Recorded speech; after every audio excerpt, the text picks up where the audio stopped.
Halo teman-teman, balik lagi dengan saya Ubid. Nah, sekarang kita udah memasuki capture ke-37 ya di tutorial Golang untuk pemula. Nah, di sini kita kali ini kita akan membahas interface kosong di Golang ya. Oke, langsung aja. Nah, interface kosong. Nah, sebelumnya kan kita sudah belajar interface aja ya. Nah, ini berbeda ya. Ini interface kosong. Kalau kemarin interface itu kan berisi kontrak aja ya.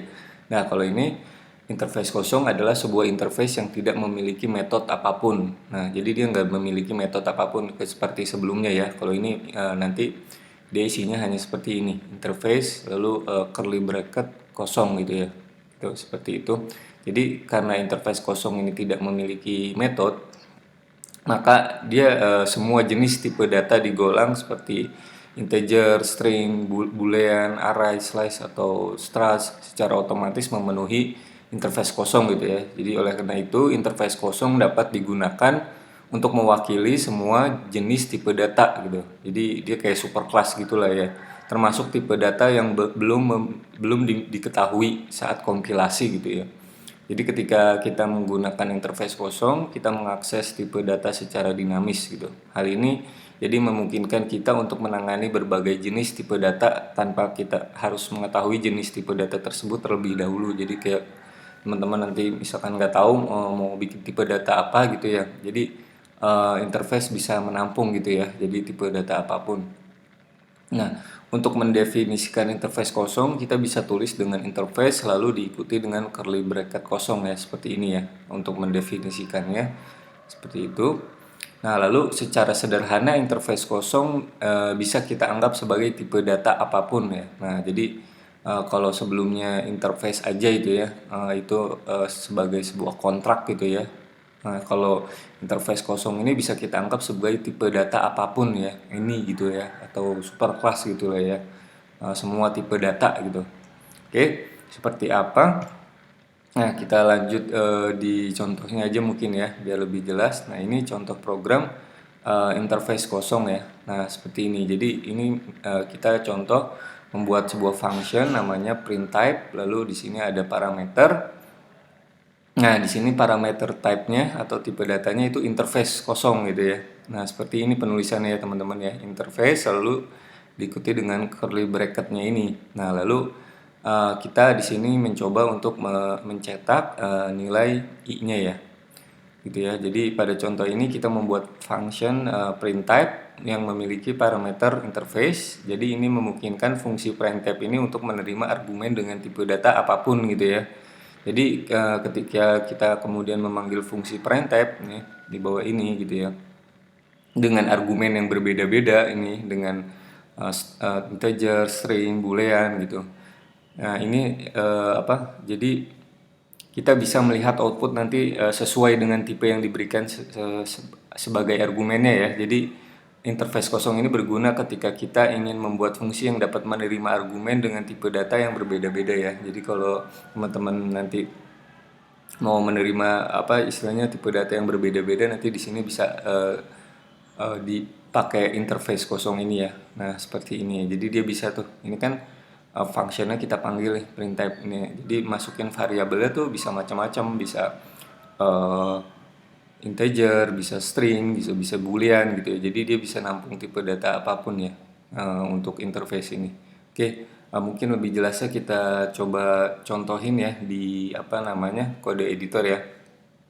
Oke, kita buka VS Code-nya, lalu bikin folder dulu, misalkan namanya Go interface gitu ya, kosong.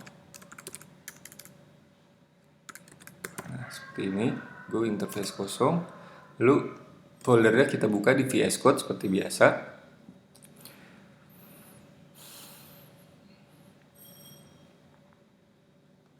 Oke, kalau udah terbuka kita bikin file main.go.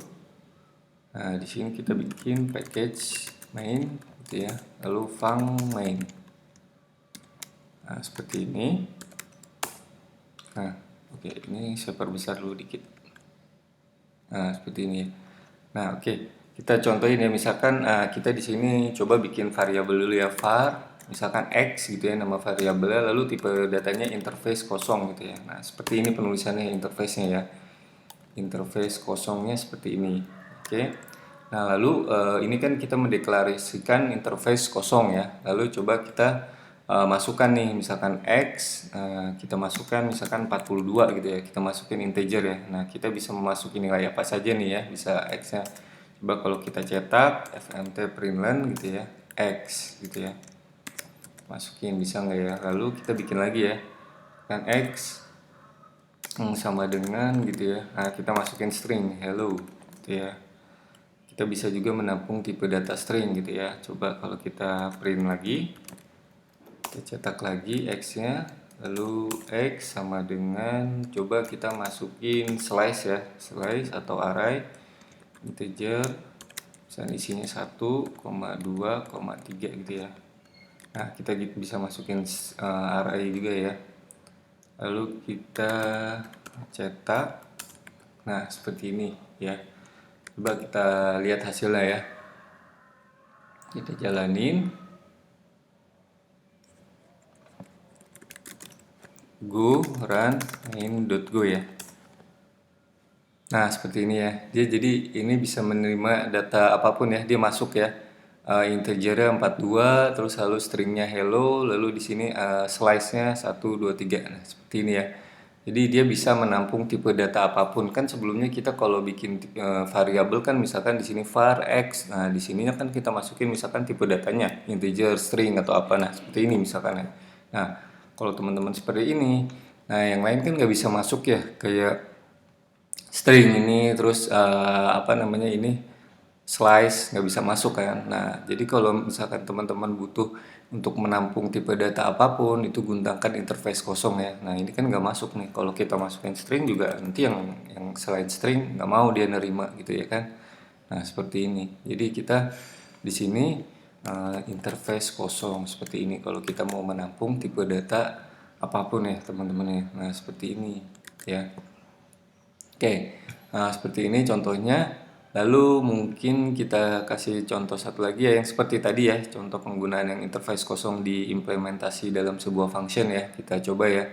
Nah, misalkan di sini kita bikin function ya, kayak tadi aja ya, fun gitu ya.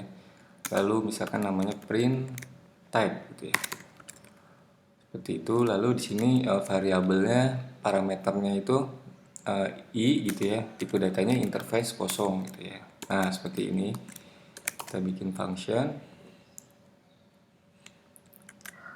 Oke, sorry. Interface kosong udah ininya.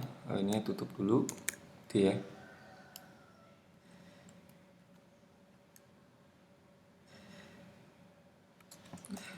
Oke, seperti ini kita bikin function interface kosong gitu ya. Nah, di sini coba kita cetak ya fmt titik print. Oke, print f aja ya.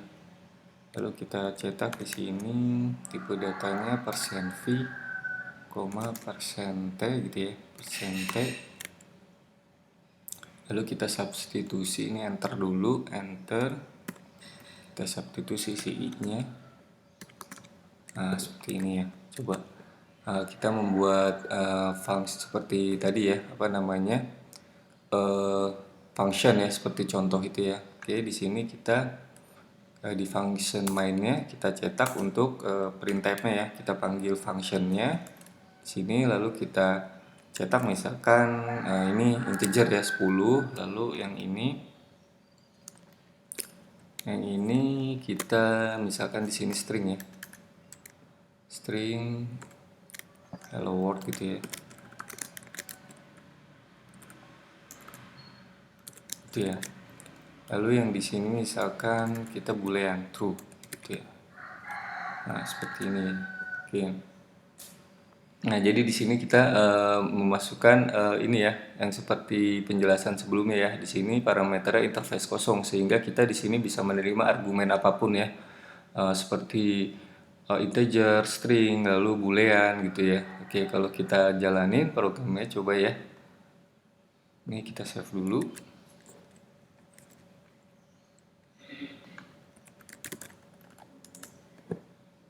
Nah, dia akan menjadi seperti ini ya. 10-nya itu integer, jadi dia di sininya interface, lalu di sini ketika kita sudah mendeklarasikan argumennya gitu dia berubah menjadi integer, lalu hello world-nya itu string, lalu boolean-nya itu true gitu ya. Nah, seperti itu ya. Jadi eh, untuk penggunaan interface kosong ya. Nah, ini juga yang tadi ini sebenarnya kita bisa juga ini kan slice, ini string, kita bisa juga x-nya itu kita tambahin misalkan x-nya itu sama dengan boolean ya, misalkan true gitu ya. Lalu kita cetak gitu ya. fmt titik println. Nah, seperti ini kita cetak x gitu ya. Sama ya, dia bisa menerima apapun ya. Integer, string, boolean, lalu slice gitu ya. Seperti itu. Nah, lalu kalau kita coba jalanin go run main.go, nah ini yang tadi ya jadi true ya kan, dia masuk integer, string, boolean, slice gitu ya. Seperti itu ya. Jadi untuk interface kosong ya. Jadi ini berguna nih nanti teman-teman kalau teman-teman membuat fungsi atau yang dapat menerima argumen dengan tipe datanya itu yang berbeda-beda ya. Nanti teman-teman banyak nih apa menemukan function-function mungkin di library atau di framework itu menggunakan interface kosong seperti ini ya. Dia jadi bisa menampung tipe data apapun ya. Seperti ini ya contohnya. Oke. Oke, lalu kita coba ke slide selanjutnya. Nah, contoh lain penggunaan interface kosong. Nah, sebenarnya secara tidak sengaja tuh kita sebenarnya sudah menggunakan function ya yang dia memakai interface kosong gitu ya. Kayak seperti println gitu ya pada package fmt itu sebenarnya dia itu interface kosong ya. Karena kan kita kalau kita nulis println gitu ya, itu kan kita bisa memasukkan tipe data apapun kan, seperti string, seperti boolean gitu ya, apapun ya itu ya tipe datanya ya. Nah, seperti ini ya. Nah, ini print type-nya ini fmt println. Nah, kita bisa masukin apapun kan, string, terus apa namanya, boolean, integer atau slice apapun ya. Nih kalau kita lihat di sini ini teman-teman bisa komen, kalau di Mac komen terus klik, atau kalau di Windows alt klik kayak kali ya. Kita klik println-nya. Nah, ini kan dia ini parameternya sebenarnya dia any ya. Any itu alias ya. Alias itu jadi dia itu alias dari si interface kosong si println itu. Ini kalau misalkan diklik lagi any-nya ini karena saya di Mac ya. Ini mungkin functionnya dia nggak berjalan. Kalau teman-teman di Windows ini di alt lagi terus diklik lagi gitu ya any-nya. Nah, nanti dia lari ke apa namanya alias gitu. Jadi any itu sebenarnya alias dari interface kosong gitu. Seperti itu ya. Coba teman-teman yang pakai Windows, teman-teman coba alt klik deh si any ini. Nanti dia sebagai interface kosong sih gitu. Jadi coba kalau misalkan kayak gini ya. Oh enggak ya. Oke, seperti itu ya. Jadi ini sebagai println itu sebenarnya contoh dari interface kosong gitu ya. Selain println juga ada juga nih kayak function panic dan recover gitu ya. Ini juga sebenarnya implementasi dari apa namanya interface kosong juga ya. Jadi ketika teman-teman panic kan teman-teman bisa masukin tuh tipe data apapun kan ya, sama recover juga gitu ya. Nah, itu juga dia implementasi apa namanya interface kosong ya, dan lain-lain. Nanti teman-teman banyak menemukan ya implementasi dari interface kosong itu sendiri ya, teman-teman. Oke. Nah, selesai ya teman-teman untuk materi interface kosong. Jadi teman-teman kalau yang suka video ini minta tolong like, lalu share ke teman-teman yang lain juga ya video ini, share YouTube-nya gitu ya. Biar ilmunya juga bermanfaat dan teman-teman yang lain juga biar bisa ikut belajar gitu ya. Nah, kalau teman-teman yang mau request, saran atau komentar gitu ya, nanti teman-teman bisa komentar di video di bawah ini ya langsung ya gitu ya. Nah, kalau teman-teman suka video-video dari saya, teman-teman bisa subscribe karena nanti kesananya bakal ada materi-materi lanjutan ya, bakal banyak saya update terus materinya gitu ya. Jadi jangan lupa subscribe atau mungkin nyalain loncengnya biar nggak ketinggalan. Oke, untuk materi interface kosong kali ini cukup sekian. Nanti kita ketemu lagi di materi selanjutnya ya. Terima kasih teman-teman yang sudah menonton.